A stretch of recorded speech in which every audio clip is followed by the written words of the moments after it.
Assalamualaikum warahmatullahi wabarakatuh. Halo sahabat Islam semua. Kembali lagi di channel Dunia Islam.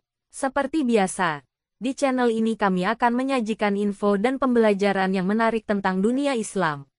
Jadi, jangan lupa untuk like, share dan subscribe channel ini untuk mendapatkan update terbaru seputar dunia Islam. Fatimah ibn Qais meriwayatkan dalam suatu kesempatan, usai menunaikan salat berjamaah, Rasulullah Shallallahu Alaihi Wasallam naik mimbar seraya tertawa kecil. Terdengar dari kedua bibirnya, kepada semua yang baru saja menunaikan salat, tetaplah berada di tempat. Setelah semua sahabat duduk tenang, beliau kemudian mengawali pembicaraannya. Apakah kalian tahu mengapa aku kumpulkan kalian? Mereka menjawab, Allah dan Rasul-Nya tentu lebih mengetahui. Beliau kemudian melanjutkan, demi Allah, aku tidak mengumpulkan kalian untuk sebuah kabar yang menyenangkan atau yang menakutkan. Namun, aku kumpulkan kalian karena Tamim Ad-Dari yang dulunya adalah seorang Nasrani. Kemudian, dia datang berbayat dan masuk Islam. Selain itu, dia juga menyampaikan sebuah cerita yang sesuai dengan apa yang ingin aku ceritakan tentang Dajjal. Sekedar informasi tambahan, Tamim Ad-Dari adalah seorang warga Nasrani Palestina yang pernah berjumpa Dajjal dalam salah satu perjalanannya ke Jazirah Arab. Sepulangnya ke rumah, Tamim Ad-Dari berhijrah ke Madinah dan masuk Islam. Setelah berada di Madinah, dia menceritakan kejadian yang dialaminya kepada Rasulullah Shallallahu Alaihi Wasallam. Mendapat kabar tersebut, beliau lantas mengumpulkan para sahabat dan menyampaikannya kepada mereka. Dengan demikian, tak perlu diragukan lagi bahwa kisah ini benar dan sahih. Jika tidak, tentu beliau tidak akan menyampaikannya kepada para sahabatnya. Sebab, Allah pun tidak ridho jika Rasul-Nya menyebarkan berita bohong. Di samping itu, tidak ada celah sedikit pun bagi Tamim Ad-Dari untuk berbohong di hadapan Rasulullah Shallallahu Alaihi Wasallam. Rasulullah Shallallahu Alaihi Wasallam meneruskan kisahnya. Tamim bercerita bahwa pada suatu ketika dirinya menaiki kapal laut bersama 30 orang dari kabilah Lakam dan Juzam. Selama 1 bulan lamanya, mereka terombang-ambing di atas gelombang lautan. Sampai akhirnya mereka berlabuh di sebuah pulau yang ada di tengah lautan menjelang matahari terbenam. Mereka duduk tak jauh dari kapal. Beberapa waktu kemudian, mereka masuk ke dalam pulau dan menjumpai sebuah hewan yang berbulu lebat. Saking lebat bulunya hewan tersebut, mereka tidak tahu mana kubul dan mana duburnya. Mereka kemudian memberanikan diri berkata kepada hewan tadi, celakalah, hewan apa engkau? Anehnya, hewan itu bisa menjawab, aku adalah Al-Jasasah. Mereka kembali bertanya, apa itu hewan Al-Jasasah? Si hewan berkata, wahai kaum, pergilah kalian kepada seorang laki-laki yang berada di sebuah gereja. Sebab, dia sangat merindukan kabar kalian. Seperti yang dikisahkan Rasulullah, Tamim menuturkan, setelah hewan tersebut menyebutkan seorang laki-laki kepada kami menjadi takut. Jangan-jangan hewan itu adalah setan. Meski demikian, kami penasaran dan segera pergi menuju gereja yang ditunjukkan hewan tadi. Begitu sampai, ternyata benar di dalam gereja sudah ada sosok manusia terbesar sejauh yang pernah kami lihat.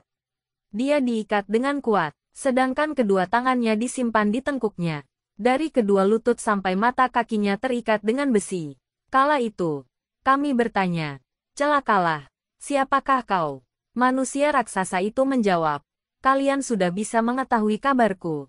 Sekarang sampaikanlah kepadaku, siapakah kalian? Rombongan Tamim Ad-Dari menjawab, kami semua adalah orang Arab. Kami berlayar dengan sebuah kapal. Tiba-tiba kami dihadang ombak dan gelombang. Kami pun terombang-ambing selama 1 bulan. Sampai akhirnya, kami berlabuh di pulaumu ini. Tiba-tiba, kami berjumpa dengan seekor hewan yang lebat bulunya dan ia meminta untuk ke sini menemuimu. Sebab, tuturnya, kau begitu merindukan kabar kami, sehingga kami pun segera menemuimu. Laki-laki itu berkata, sekarang sampaikanlah kepadaku tentang kurma baisan. Dituturkan oleh Tamim Ad-Dari. Kami balik bertanya, tentang apanya yang ingin engkau tanyakan? Yang aku tanyakan kepada kalian, apakah kurma itu masih berbuah? Masih, andai kurma itu nyaris tak berbuah. Sekarang sampaikanlah kepadaku tentang Danau At-Tabariyah. Tentang apanya yang ingin engkau tanyakan? Apakah ia masih terisi air? Danau itu masih banyak airnya. Sekiranya air danau itu sudah hampir kering, ucap si laki-laki. Laki-laki itu kembali bertanya. Sekarang kabarkanlah kepadaku tentang sumur Zugar. Tentang apanya yang ingin engkau tanyakan? Tanya mereka, apakah sumur itu masih ada airnya? Apakah warga sekitar masih bercocok tanam dengan air sumur tersebut? Rombongan Tamim Ad-Dari menjawab, masih. Bahkan airnya masih banyak dan para penduduk masih berladang dengan airnya. Laki-laki dalam gereja itu kembali menanyakan pertanyaan lainnya. Lalu kabarkanlah kepadaku tentang nabi orang-orang Arab. Apa yang telah dia lakukan? Dia lahir di Makkah dan hijrah ke Madinah. Apakah nabi itu diperangi oleh orang-orang Arab? Betul. Jawab kawan-kawan Tamim Ad-Dari. Lalu apa yang dia lakukan terhadap orang-orang Arab? Kawan-kawan Tamim Ad-Dari pun mengabarkan sejelas-jelasnya bahwa sang nabi telah muncul di tengah masyarakat Arab dan ditaati oleh mereka. Terdengar si laki-laki bertanya lagi, apakah itu sudah terjadi? Benar, tegas mereka, nabi itu lebih bagus bagi mereka jika mereka menaatinya. Karena itu, dia memberitahu kalian tentangku. Sesungguhnya, aku ini Al-Masih Dajjal. Aku hampir saja diizinkan keluar. Setelah keluar, aku akan berjalan di muka bumi. Tidaklah aku biarkan satu kampung pun kecuali akan aku singgahi dalam 40 hari selain kota Mekah dan Madinah. Keduanya diharamkan kepadaku. Setiap kali aku akan masuk ke dalam keduanya atau masuk ke dalam salah satunya, aku dihadapi satu malaikat dengan pedang terbungkus sarung di tangannya, yang siap dihunuskan untuk menghalangiku. Setiap jalan bukit yang ada di kota itu akan ada malaikat yang menjaganya. Sambil mengetuk mimbar dengan tongkat, Rasulullah Shallallahu Alaihi Wasallam bersabda, ini baik, ini baik, ini baik, maksudnya Madinah. Beliau memungkas kisahnya, bukankah aku telah menyampaikan hal itu kepada kalian? Para sahabat menjawab, benar. Beliau kembali bersabda, sungguh mengagumkanku cerita Tamim ini. Ceritanya sesuai dengan yang ingin aku sampaikan kepada kalian tentang Dajjal, Mekah, dan Madinah. Ingatlah, Dajjal itu berada di Laut Syam atau di Laut Yaman. Ia datang dari arah timur.